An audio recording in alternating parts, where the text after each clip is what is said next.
ایک صاحب مجھ سے کہنے لگے، یہ پروگرام میں انہوں نے ایک بات بتائی اور ویسے بھی کئی لوگوں نے بتایا اور میں نے آپ کو بارہا بتایا، جو رزق کی تونگری چاہتا ہے، رزق مال چاہتا ہے، جو رزق اور مال چاہتا ہے اور مال بھی بے بہا چاہتا ہے اور چاہتا بھی حلال ہے، یہ شرط ہے حلال طیب طاہر، اور وہ کریم شہنشاہ اس بات پہ قادر ہے، دے تو حلال دے۔ تو وہ فجر سے پہلے آیت الکرسی پڑھے چند بار، نماز کی طرف جاتے ہوئے، آپ کا تسبیح خانہ نماز کی طرف جانا ہے، نماز کی طرف جاتے ہوئے چند بار آیت الکرسی پڑھے۔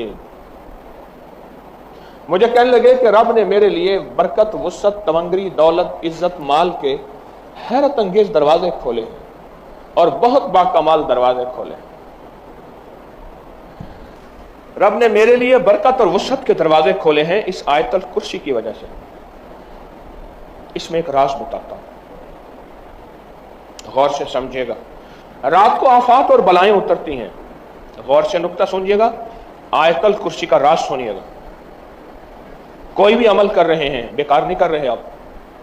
افاسبتم انما خلقناکم عبثا، تم سمجھتے ہو کہ ہم نے تمہیں بیکار پیدا کر دیا۔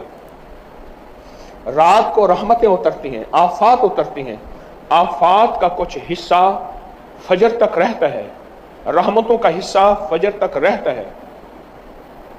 اگر وہ رحمتوں کا حصہ ہم لینا چاہتے ہیں، آفات بلیات جو رزق کو کھا جائیں، جو صحت کو کھا جائیں، جو تمنگری کو کھا جائیں، جو راحت کو کھا جائیں، جو نسلوں کو کھوکھلا کر دیں، جو گھروں میں چین سکون ختم کر دیں، جو ہماری زندگی میں روگ بھر دیں، جو ہمیں اپنے فن اور سبجیکٹ سے دور کر کے فقیر غریب منگتا بھکاری کر دیں، وہ آفات، وہ بلیات، وہ آفات، وہ بلیات، جب بندہ چند بار آیت الکرسی پڑھتا ہے، اللہ پاک جل شانہ اس سے حفاظت فرماتے ہیں، اور رحمتوں کا وہ حصہ جو بچ جاتا ہے، اس کی شان کریمی سے اتنا زیادہ آتا ہے، وہ سارا حصہ اسے عطا کر دیتے ہیں۔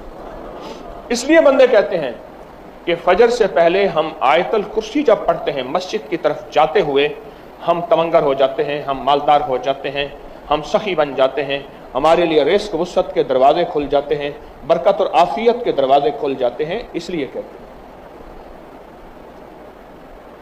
صبح ایک سانس لیتی ہے،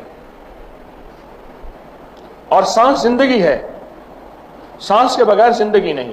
وہ سانس رزق ہے، صحت کا ہے، برکت کا ہے، رحمت کا ہے، راحت کا ہے، عافیت کا ہے، اور اس میں آپ آیت الکرسی پڑھ لیتے ہیں۔ اور آیت الکرسی پڑھنے سے وہ طوفان، وہ بلائیں، وہ آفات، وہ بلیات، وہ پریشانیاں، وہ مسائل، وہ مشکلات اللہ کے نام کی برکت سے ٹل جاتی ہیں۔ ایک حصار، ایک حفاظت، ایک کڑا اور ایک طاقت کا نظام آپ کے ارد گرد آ جاتا ہے۔ یہ آیت الکرسی کا راز ہے۔ پھر اگلی بات، آیت الکرسی اسم اعظم ہے، آیت الکرسی اسم اعظم ہے۔ جو بھی اسم اعظم نماز فجر سنتوں اور فرضوں کے درمیان پڑھا جائے، آیت الکرسی کے عمل میں یہ بات شامل ہے کہ سنتے گھر میں پڑھیں، یہ عمل میں حصہ ہے۔ آپ چونکہ تسبیح خانے میں ہیں، آپ کے یہ دونوں عمل قبول ہیں۔ سنتیں پڑھ کے گھر میں اور چلتے ہوئے آپ آیت الکرسی پڑھیں۔ سنتوں اور فرضوں کے درمیان کا جو عمل ہے قبولیت کا عمل ہے، اس کی وجہ ہے عمل سے پہلے دعا قبول ہوتی ہے، عمل کے درمیان دعا قبول ہوتی ہے، عمل کے بعد دعا قبول ہوتی ہے۔ اب درجات ہیں، عمل سے پہلے دعا قبول ہوتی ہے، عمل کے درمیان دعا مقبول ہوتی ہے، عمل کے بعد دعا محبوب ہوتی ہے۔ عمل سے پہلے دعا قبول ہوتی ہے، عمل کے درمیان دعا مقبول ہوتی ہے، عمل کے بعد دعا محبوب ہوتی ہے۔ آپ آیت الکرسی جب پڑھ رہے ہیں، حفاظت کا انوکھا نظام ہے، اور اسم اعظم کی انوکھی تاثیر ہے، اور اسم اعظم کا انوکھا طاقت کا کمال ہے۔ اس اسم اعظم کی طاقت اور کمال کی برکت یہ ہے کہ آپ کی زندگی میں ترقیاں، عزتیں، شان و شوکتیں، سارا دن کی حفاظت، سارے دن کا رزق اور سارے دن کی کفایت، ہر آفت، ہر بلا، ہر وبا، ہر دشمن، ہر وار اور ہر حاسد کا حسد، ہر نظر بد کی نظر سے اللہ پاک اس آیت الکرسی کی برکت سے محفوظ فرما دیتے ہیں۔